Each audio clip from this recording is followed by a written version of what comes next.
Okay, welcome everybody for, I guess, September cap call. It's 1 month before, well, a little bit less than 1 month before the summit in Basel.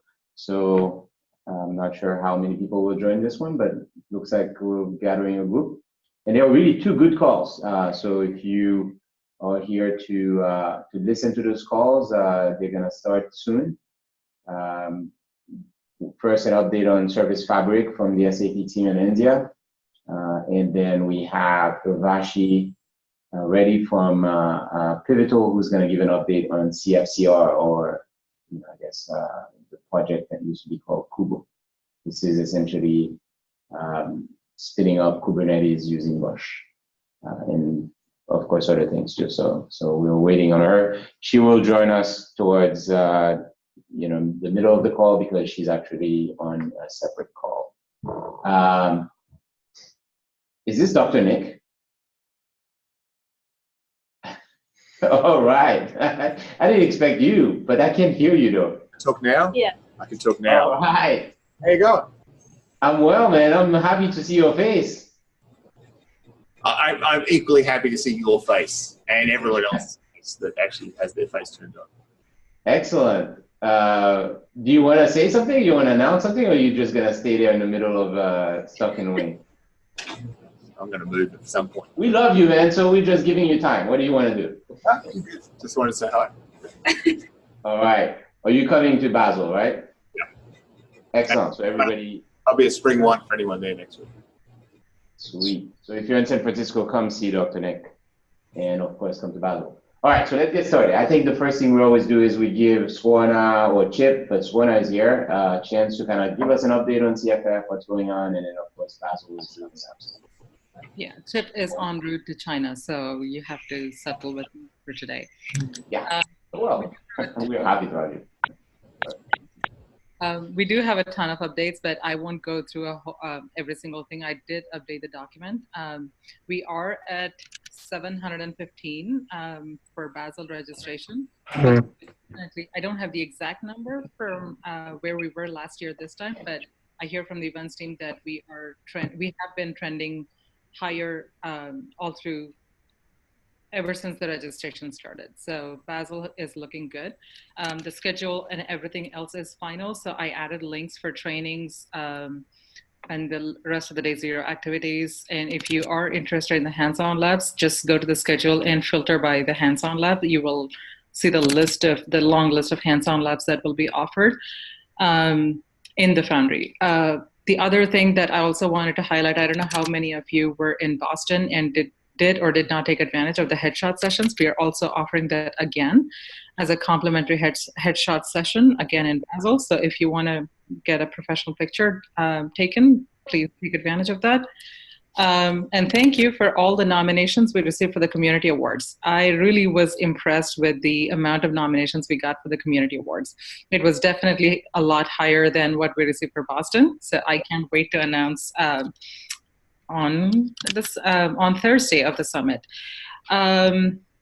We also have announced the Cloud Foundry Summit North America for 2019. Mark your calendars for April 2nd through 4th. It's going to be in Philadelphia, Chip's hometown. And we will open the registration and call for papers next month. Cloud Foundry Days, we are doing this again as a day zero activity alongside KubeCon, both in Shanghai and Seattle. The call for papers has closed for Shanghai, but it closes soon on September 28th for Seattle. So if you're interested in submitting any kind of papers or speaking proposals for Seattle, please feel free to do so. I have added the links for those as well. Chris Clark from the foundation will be on site at both events. Or want to talk to someone there, he will be there. He's your go-to guy. We also launched an updated community page. I added the link, and we also have started this webinar series. We had a couple done in the past, and we have one upcoming on October 4th on Project Irene. So if you're interested in those, or if you would like to share those links as well with your folks or with your peers, feel free to do so. All the links and all these details are in the document. And if you have any questions, feel free to ping us anytime or email us. We're always on email and Slack anyway. And that is it. All right. Thank you so much, Suwana. Any questions or comments? Everybody here coming to Basel? Cool. I mentioned this last time, but for people that have never been to Switzerland, there is a place called Lauterbrunnen that we're planning to go to. It is just mind-blowing. I was there last year and I'm going again. So plan your time and visit Switzerland. So it's pretty cool. Okay. What is cool about that place, Max? Yes, and to give credit where it's due, Liz from IBM told me about this place. Apparently, it's where who would Lord of the Rings? Anyways, whoever would the Lord of the Rings, he was inspired by that place, and it's literally an hour, 2 hours away from Basel by train. Pretty amazing. All right. We get started on sort of PMC stuff, kind of updates. We have Yui and Eric here. So I guess runtime updates or highlights, anything you want to mention? Yeah, sure. Let's see. A few things that come to mind. CF deployment cut major version 4 last month, and they have released some plans around what's going to change for version 5 at the end of this month. Again, these are usually little incremental improvements, but they are breaking changes, so they're trying to adhere to more rigorous semantic versioning for those. I know the CFCLI had a big update with multi-build pack support and big overhaul to the CF app display to start using the v3 APIs from CC, so that's pretty exciting. Routing hit a big milestone with Istio in their scaling tests, where they can demonstrate supporting 500 apps with 500 routes total. I've heard from Peter on the bit service team that that's approaching, it's improving in maturity. I believe it's even running in Bluemix production at the moment. And so they're working with the release integration team to get that mainlined into CF deployment. Some other things that have been going on, CAPI, I think they've wrapped up their initial support for handling app manifest server-side, and they're expecting to have a more widely available beta version of the zero downtime app updates for the community to consume soon. And see, container networking, they've also declared their DNS-based polyglot service discovery stable at this point, generally available, and they're continuing to work on better support for dynamic egress policies. And then they've asked for some feedback on some of the structuring of those entities and endpoints to express those policies in a little more flexible manner. A couple other things. Cloud Controller's been changing the build pack model to support associations to specific stacks. And I believe all of the CF build packs have been updated with support for the CF Linux FS3 stack. So we're continuing to move forward in terms of the transition to that before CF Linux FS2 goes out of support with Trusty Tar next April. And the Logger team is also investigating what it's going to mean to have a logging isolation segment. So I'm sure they'd also appreciate your feedback in terms of what you view as important in terms of segmenting or isolating logging traffic in Cloud Foundry. All right, thank you, Eric. That was pretty comprehensive. Any feedback or comment, questions? I think one other thing to highlight there is the CAPI team is accelerating their work to transition the V2 endpoints to V3, and hopefully, setting a timeline whereby we could deprecate the V2 endpoints. They hope to communicate more widely about those plans and timing and things like that soon, but just wanted to FYI those plans. Sweet. Thank you, Yuri. Comments, questions? I actually have one question, and I'm totally I didn't so bear with me if that's a stupid question, particularly around the V3, and because I probably should know this. I recall in the very early times when we started talking about V3 that there was a way to fine granularly control like searches in the sense that I could make a query and say, hey, I need this app ID and this space ID and this org ID. Whereas in the V2 API, it's all this. I have to control this through the inline depth mechanism. Is that already part of the V3 API today, or is that something that will be coming up after the transition here? Do you know that? I recall there were discussions about how we might service that sort of request. I don't know if we ended up. So there was space for that sort of thing in the API design, but I don't know if we implemented any of those endpoints yet. I think the desire was to only implement that in use cases that make sense, as opposed to just implementing it willy-nilly all over the place, so that we could optimize the performance of those sorts of queries. So if there are specific sorts of requests that inline relations depth was the only way to get at it, but inline relations depth is also terrible, that I'd encourage you to reach out to the CAPI team with those sorts of use cases. Okay, that's fine. I'll do that. Because I definitely know we have a handful of them where no matter what we do, it's terrible. And I've been really looking forward to having a more fine-grained way of controlling them. Yep. I think the V3 API docs also have pretty comprehensive information about the kinds of queries that you can run against the new endpoints, even the ones that exist today around apps in the V3 API and related structures. So that might be a good starting point as well. Yeah, all right. I'll follow up on that. Thanks, guys. Thank you, Simon, for this. Any other questions? Okay. Two things. I tried to use the new CF3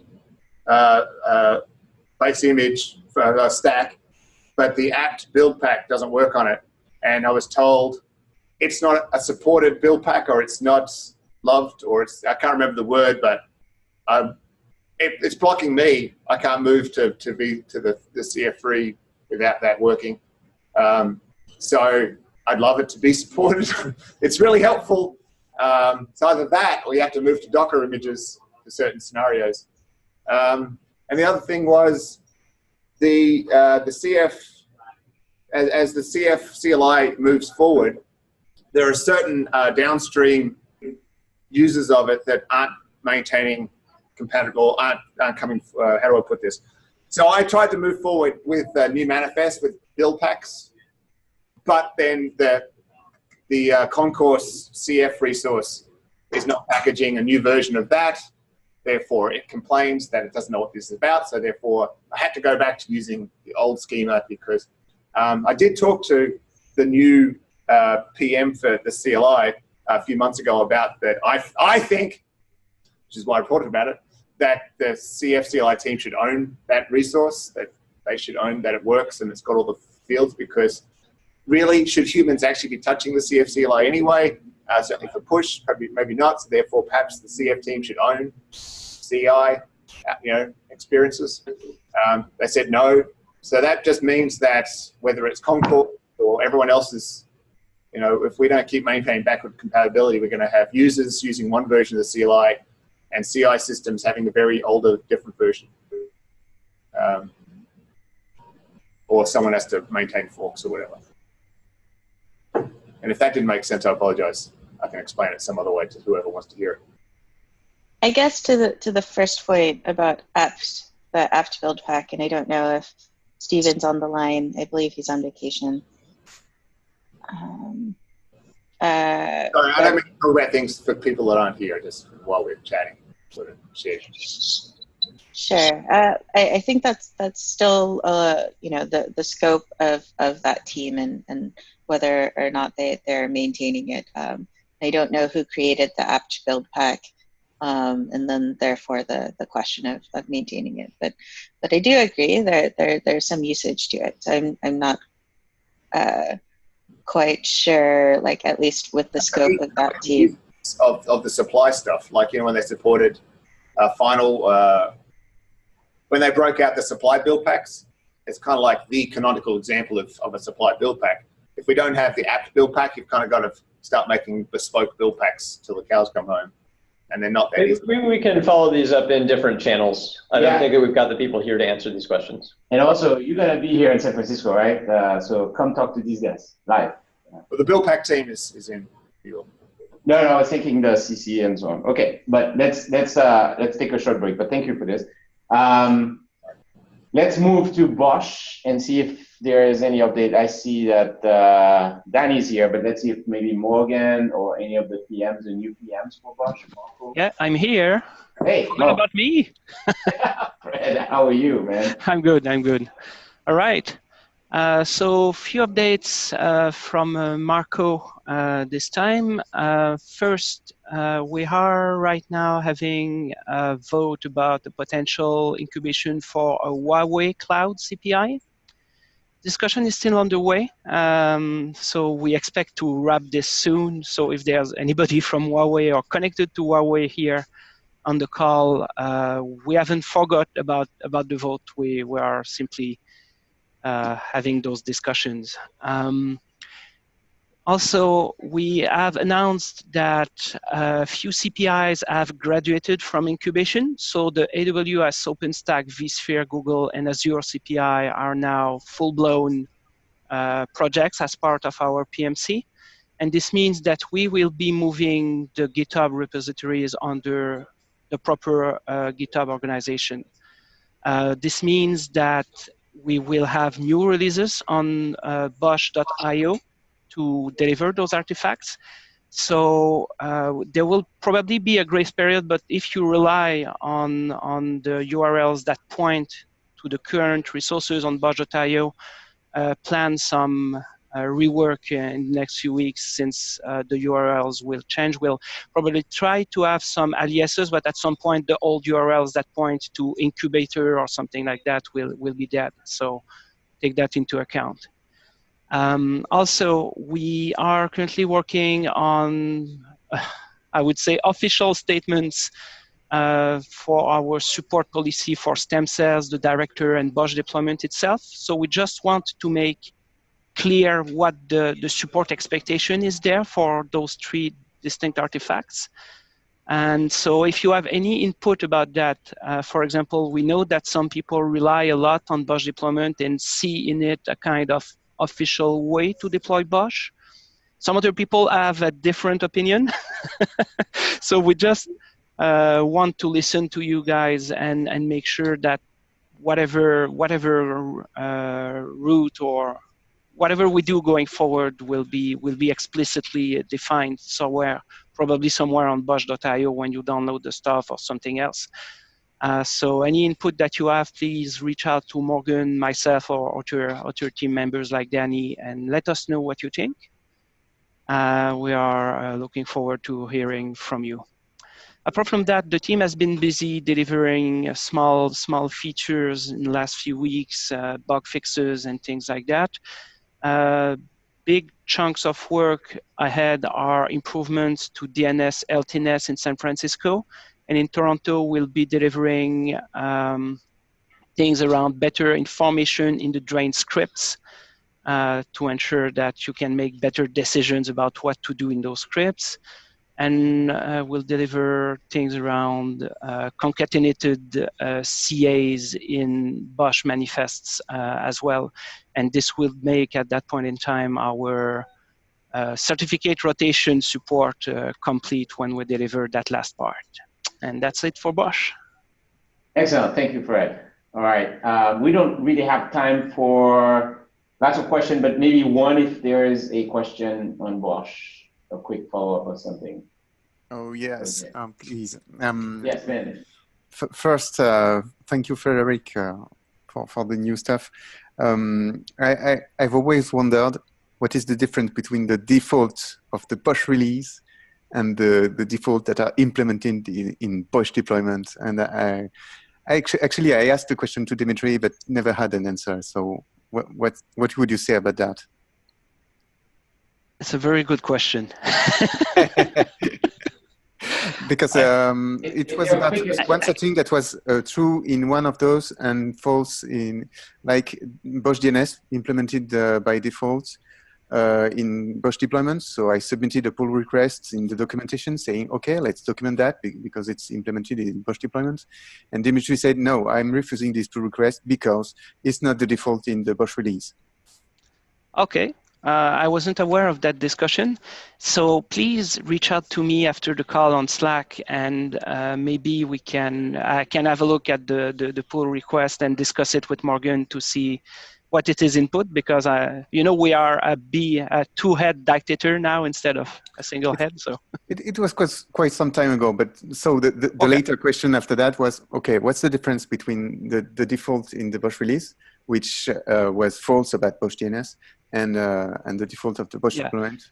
Well, in the case of DNS, I would guess that we set the default in Bosch deployment to yes to ensure that people will try it, adopt it, and the default in the release still stays to no, maybe for historical reasons. But this is something probably that we will be willing to bring in line.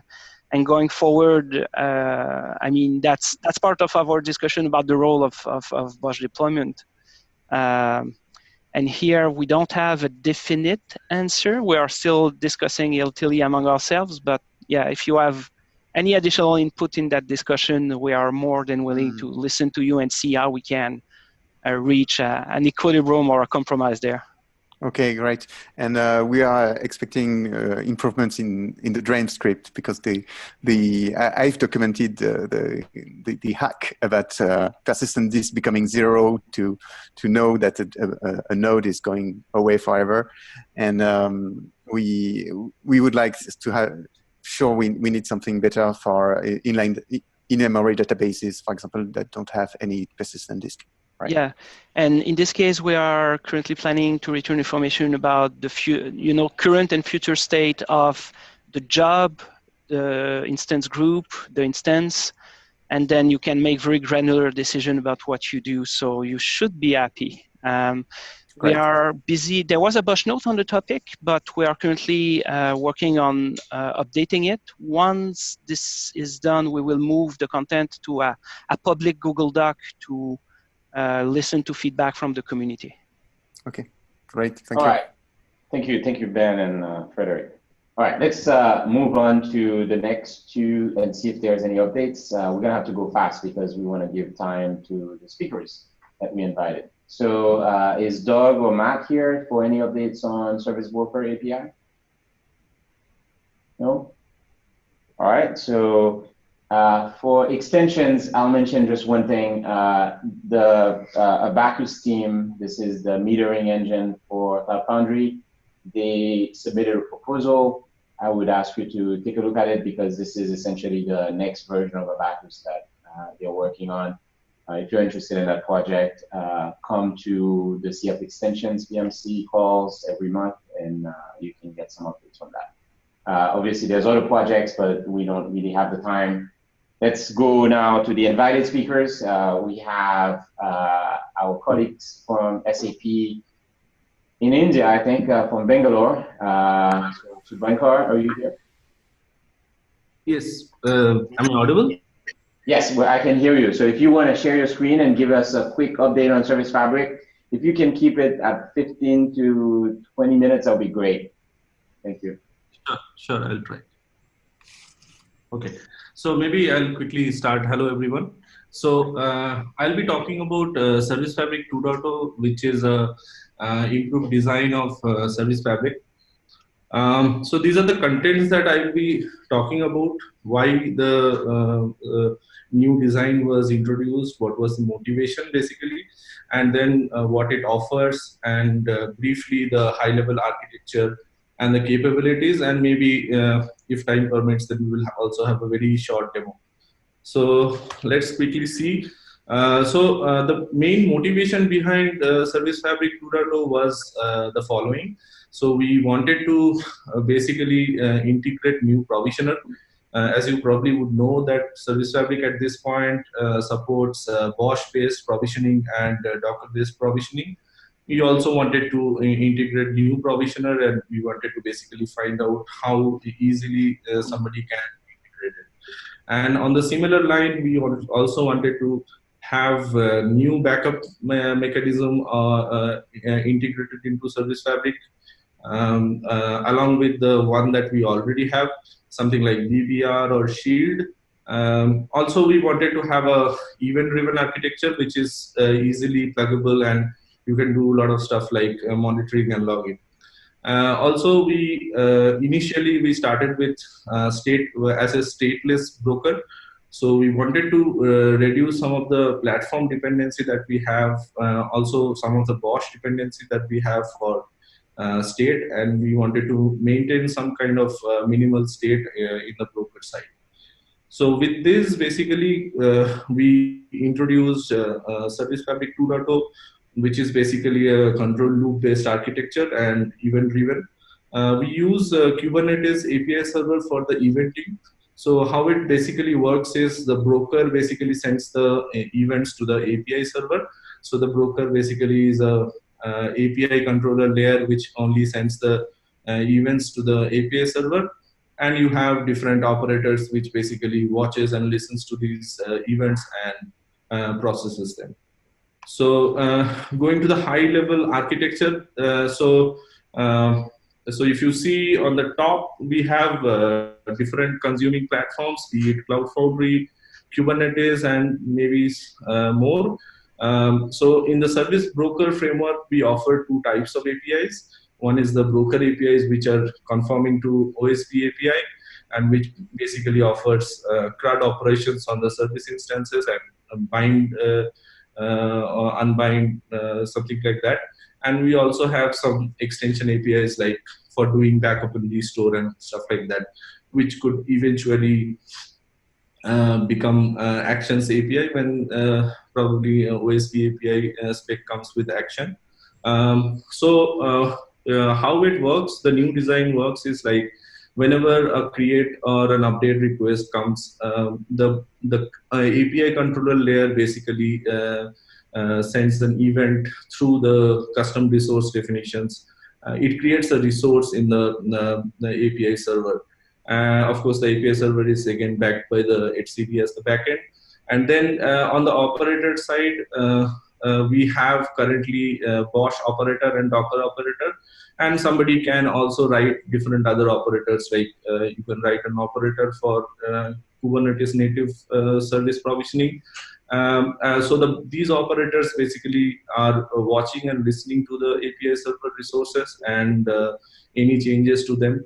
And then based on that, it reacts and it does the service provisioning or things like deep provisioning or things like that.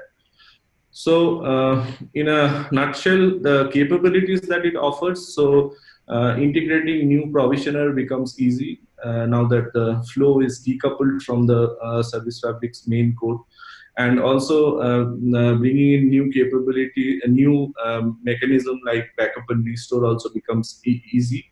We also maintain a minimal state, which reduces some of the platform dependency.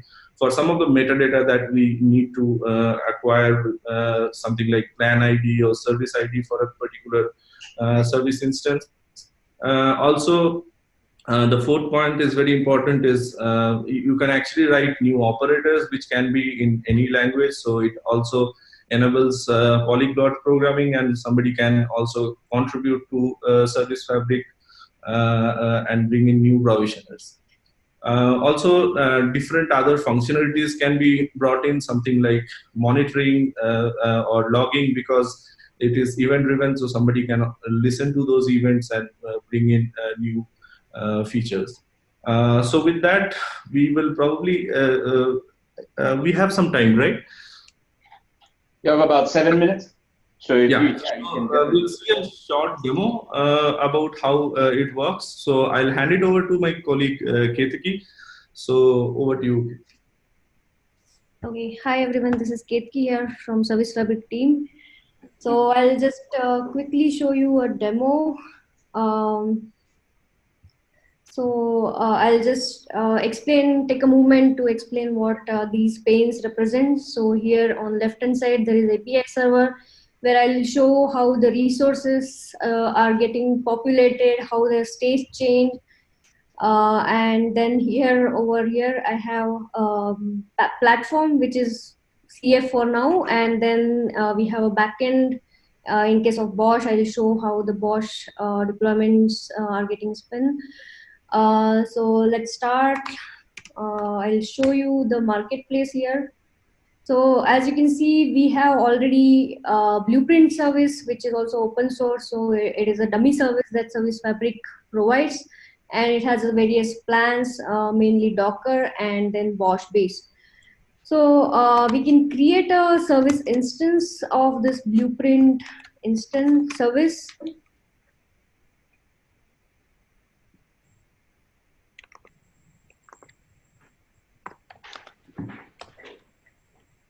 Okay, and meanwhile it is getting created, what we can see is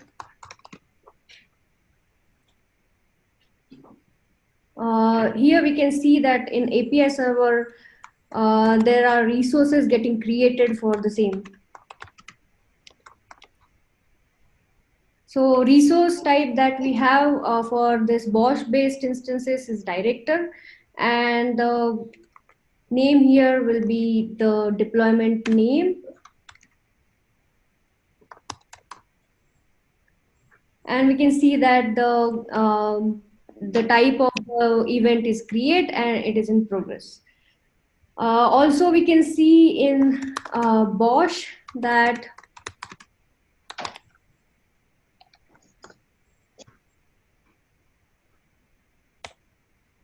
the deployment is getting created. So probably since we do not have much time, I'll just skip this part. So this will get created. So I just wanted to show the, you can see the create is a succeeded. So I just wanted to show that this is the status quo for Service Fabric. So we already support this Bosch, which is now SF 2.0 architecture provisioned compliant. Another thing I wanted to show is now we talked about we can bring in new provisioners very easily. So what we can see is I will show you that any IaaS native also native service also we can bring in very easily. So for example, I'm taking here Alibaba Cloud's native service, which is Apsara DB service of RDS. They provide PostgreSQL. So what we have done is, if you can see here, there is a service exposed via Service Fabric, Apsara DB. And this is nothing but the provisioner for this Ali Cloud's native Apsara DB provisioning service. So let's quickly see how it works. So I'll just spawn an instance for this.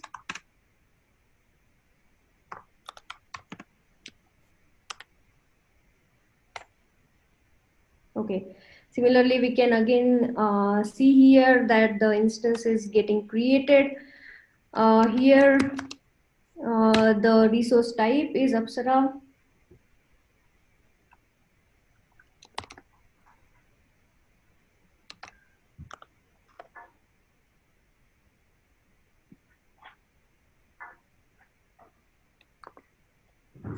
Okay, so create is in progress.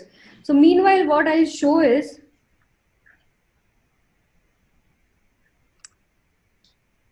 okay, meanwhile, what I show is, so this is Ali Cloud's console.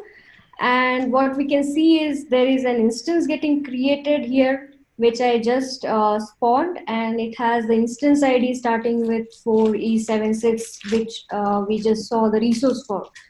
So this takes a little bit more time, 5 to 7 minutes. So what I'll do is I have already created one instance, which is running already with this ID 026. And on this instance, I'll just show how the binding works.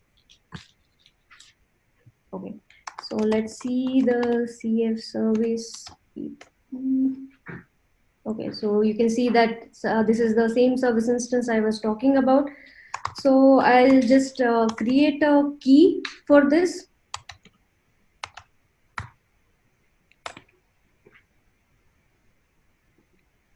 So what the key is now created. Let's see.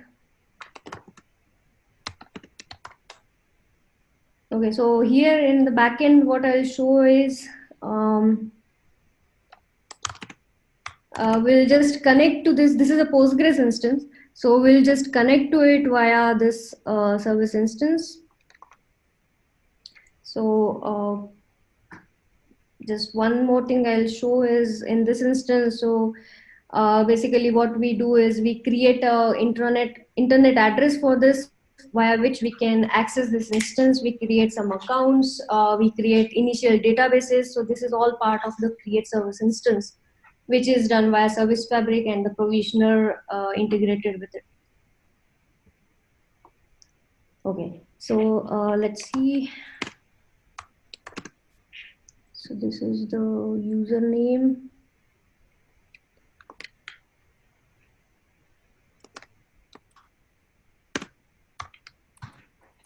And test is the database, and password is this one. Okay, so just to show you, you can see that this is the user that has been created here. So yeah, this is how then we also have the unbind service, delete service integrated with it. And this is the easiest way we can bring in any provisioner and be it anything, IaaS native service, another banking service, you can bring in anything. Yeah, thanks, Ketki. So basically, this is to show that with the new design, we can now bring in new provisioner, and we can help enable people also to contribute to it and bring in different provisioning mechanism and different other features. Yeah, so that is all from our side. So thanks.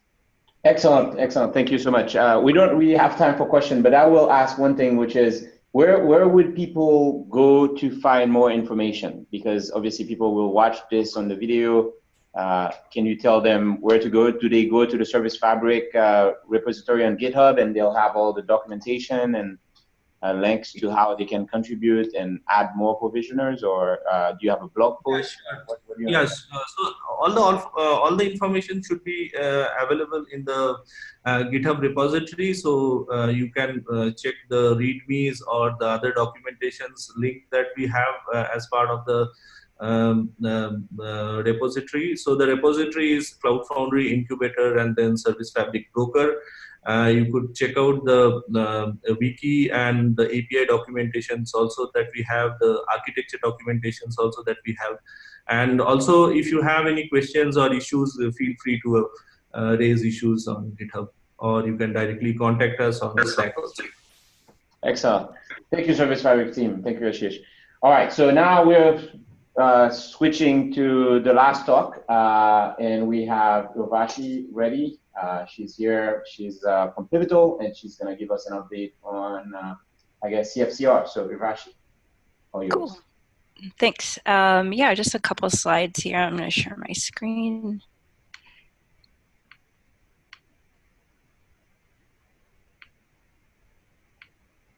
Can you all see this okay? Yes, we see it. Go ahead. Okay, cool. Yeah. So as Max mentioned, my name is Urvashi. I'm an engineer on the CFCR team. It's probably been a while since you've heard from us, so we thought we'd come over to this CAB call and do a little update on what we've been doing. And before we jump into that, like, who are we? So the CFCR team stands for the Cloud Foundry Container Runtime. You may have known us previously as Kubo. And our main responsibility is to just package Kubernetes, its dependencies, into a BOSH release. So the main deliverable that we're offering is that if you're a BOSH operator that wants a Kubernetes cluster, you'll take our BOSH release, deploy it, and it provides nice reproducible deployments for K8s. So it's used as a foundational layer that other teams are using for creating things on top of. Our team members are mainly in the Dublin, Ireland office, as well as some of us here in the US. I work out of the San Francisco office, and I work with a VMware engineer who's working remotely from Portland. So we're a distributed team. But let's walk through a little bit of like kind of the beginnings of CFCR. So back in early 2017, I kind of want to remind like where Cloud Foundry and the open source community, where it was. Bosch V2 has just become like sort of a thing and was ramping up. BBL itself, Bosch Bootloader, was starting to create support for creating directors with Bosch deployment and create env. And there wasn't really quite Bosch DNS yet. It was still an idea that was percolating, and CredHub itself was a maturing thing. But despite all that, we were trying to make probably most likely a highly visible Bosch release that was going to be consumed by a lot of folks with all these other developing technologies still maturing. And our main goal at that time in early 2017 was just to build CFCR as quickly as possible. We knew that Kubernetes was, had been around for 3 years or so at that point, or maybe around just 2 years or so, and we wanted to kind of get the ball rolling and offer something at that on the Bosch platform for Kubernetes. So eventually we figured it out. We called it Kubo, which was Kubernetes plus Bosch, and we created some artifacts that people could use. Kubo release, Kubo deployment. We even created a little drawing to personify who we were. But kind of fast forwarding into where we are now, we had, I guess you could say, a bit of an identity crisis. We stopped calling ourselves Kubo and started calling ourselves the Cloud Foundry Container Runtime Team. And that really forced us to think about who are the users of this Bosch release that we built so quickly. And for a while, we thought what we were doing is providing people a way to install Kubernetes, which at the time was, and still today is, a difficult problem to do, setting up your Kubernetes so that those clusters are production ready and able to upgrade is definitely not a solved problem. But we were one of many installers in the Kubernetes community, and still are, like over 60 of them. So by us creating tooling and things that were abstracting the Bosch layer was actually doing a disservice to the Bosch operators who were trying to use Kubernetes on Bosch. So what we kind of decided to do was rename the team, shift our focus a little bit to be more Bosch native.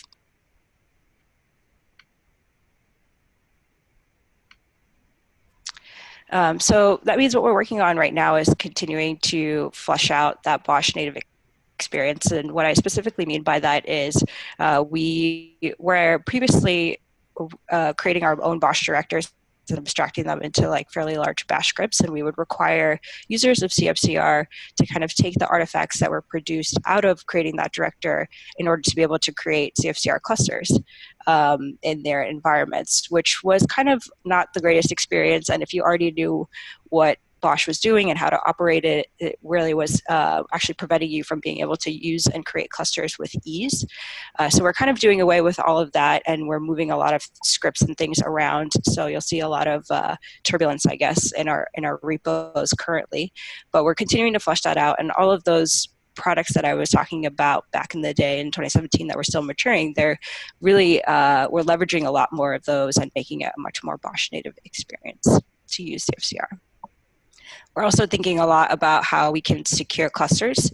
Aside from just creating reliable, reproducible Kubernetes clusters on Bosch, we're really trying to make our clusters default by secure.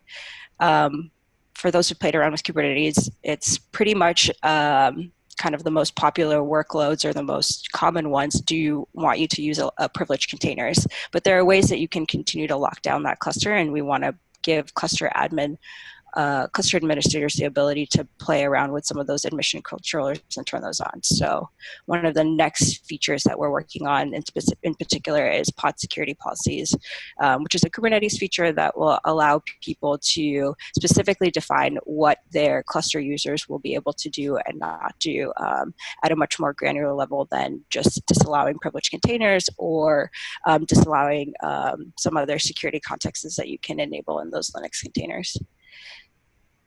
The other thing we're really concerned about is for people to be able to do backup and restores of their clusters. So we're working with the platform recovery team to provide a BBR solution for not only for single master, which we have today, as well as for a multi-master setup for Kubernetes.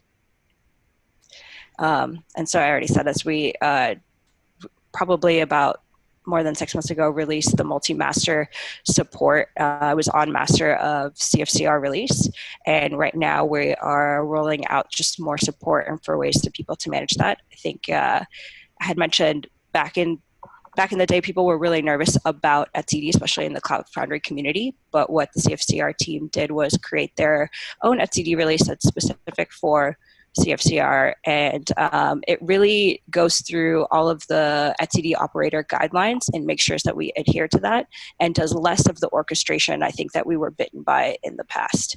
So look out for more multi-master support with that.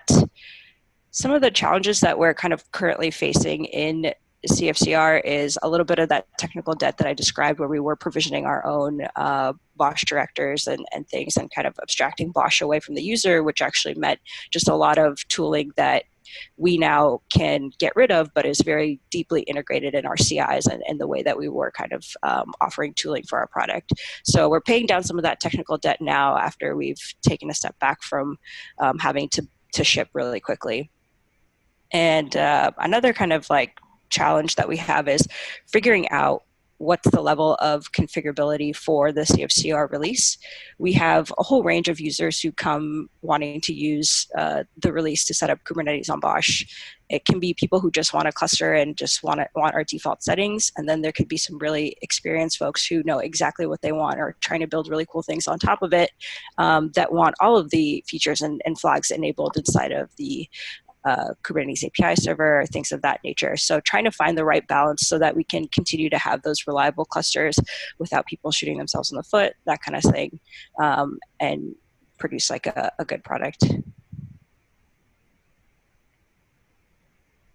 Up next for us is we get a lot of people in our Slack channel talking about Azure and giving support for that. So what that kind of looks like for CFCR release when we're supporting any IaaS is just configuring the cloud provider component inside of the Kubernetes cluster. So it's also for us just kind of the making sure that the conformance tests, which are kind of like baseline features that should work in Kubernetes, still operate on the IaaSes that we configure CFCR for. So we have some PRs out there for Azure. We're going to definitely roll those in very soon. And definitely on our mind up next is the rotating of certificates. So all of the components inside of Kubernetes can be configured to communicate over TLS. There's a ton of them that do that. And as a result, we are definitely using CredHub to generate the certificates, but the rotation process of that is going to be a little bit tricky to provide the least amount of downtime on the API server and the control plane for folks. So we're going to try to think about a good strategy for that.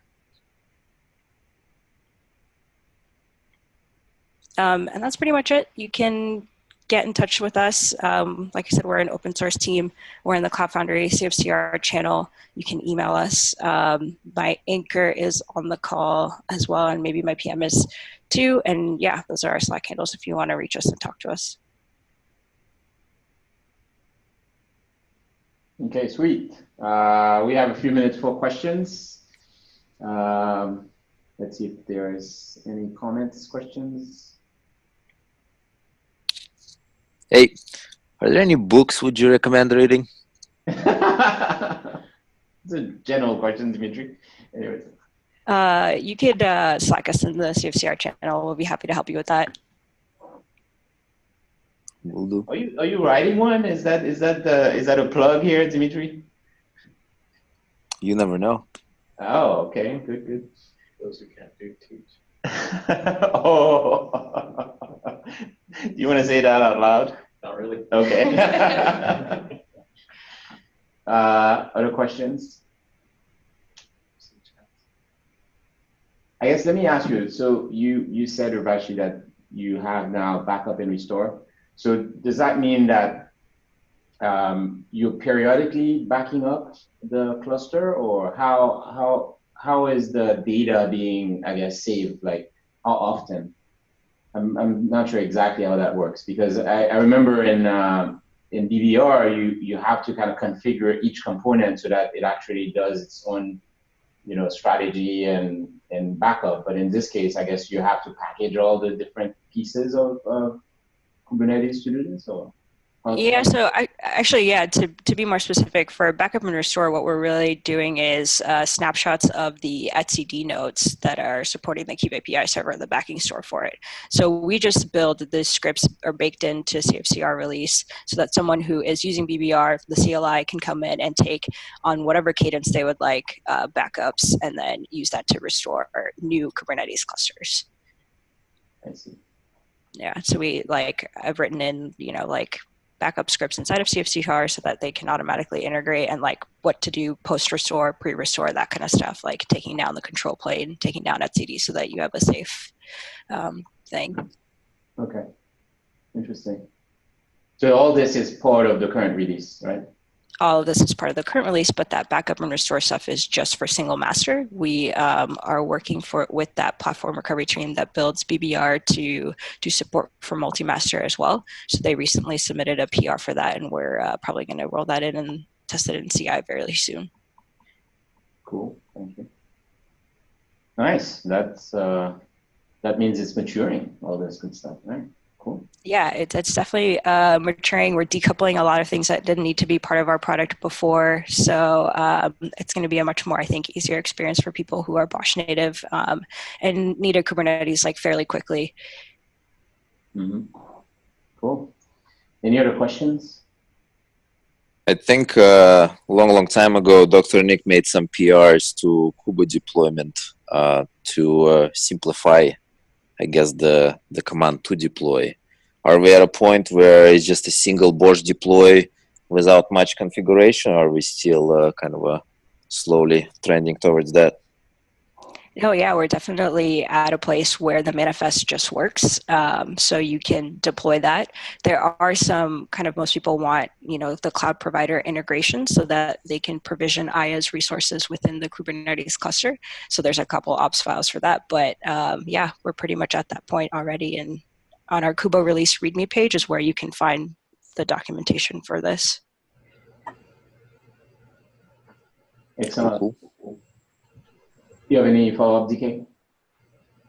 Nope. It's just, I remember having a hard time deploying it for the first time. Sounds like I should be able to do it now fairly easily. It still says latest, so I don't think it's I don't mean to say you're wrong, but in the manifest it still says Kubo version latest. So it doesn't just work. You've got to start baking the version number into the manifest. Yeah, you're right. We do have a story for that in our backlog to make it so that you don't have to upload the release, and because right now we're catering towards just dev. So we're doing some work in our CI because that's easy enough for us to do in the manifest, but like I said, a lot of our technical debt comes from the kind of weird things that we did in CI that make it a little bit harder, and it's more dev-centric, I guess. But yeah, we do have a story actually this week.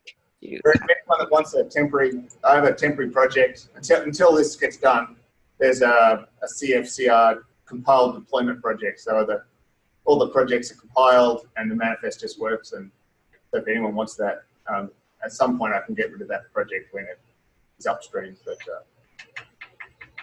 hopefully soon. Cool. So in the chat, we had a few questions, which I think Brett answered. But there is still one from Mike Young. He mentioned, is there any work towards integrating, and I'm reading here, CFCR with other CF components like UAA and Perm, or is that work considered outside of the CFCR scope? It's definitely outside the scope of our team, but it is, I know, something that other teams are working on, trying to figure out a way that those two platforms can coexist and kind of, so you don't need double up on a few of those things. So it's in the works. I've seen other teams working on it, but outside the scope of ours. Cool, thank you. Any other questions, comments? And what about the question in the chat about collocating CFCR and CF in the same Bosch? Where are we about that right now? I think that was the same question just now. But yeah, outside the scope of our team, but I know that there is another team that is trying to strategically figure that out so that it's an easier experience to target either one. I think people are interested in having, your services created by Kubernetes, but maybe your apps and services, your apps from Cloud Foundry binded over to services in Kubernetes. So there are teams that are working on that, and we're just kind of there for questions on just CFCR stuff. And I can add that when CFCR just started, we were able to collocate CFCR and CF in the same BOSH, and everything worked. There are like tenancy question, like some security questions, but it will work. In general, nothing will break. It just works. Cool. Okay. Thank you. Thank you, Alexander. Let's see if there's no question. I'll give a free plug for Urvashi. She's too shy to say it, but she will be at Basel, and they have a talk. I think they're gonna go into even more details in this. And of course, you can, poke her and ask more questions, technical stuff. She's gonna be there, and I think the whole team too. So come to Basel. More reasons to come to Basel. All right. I'm trying to get Dimitri to come also, so if you have questions for him, we'll see what we can do. Anyways, I have a question. Thank you, everybody. What are you doing? I know. I know. I don't do anything. I just get people to come to Basel. All right. Take care, everybody. Literally, what's he doing? Oh, Dimitri. Knative. That's one thing, but he can talk. Did he leave? Okay. He's still there. Hey, DK, what are you doing? Yeah, just random things.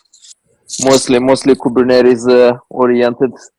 Yeah, mostly also providing a lot of jokes to Urvashi, who's sitting next to me. I think most recently, Max and I have been pairing on Knative CLI, but there's a few other Kubernetes tooling that have been cooking. And we'll figure out how to keep all this stuff integrated with CF. I only spent a couple of days pairing with them, so I'm keeping up. Anyways, all right, everybody. See you in Basel, Switzerland. It'll be fun. Take care. Cheers.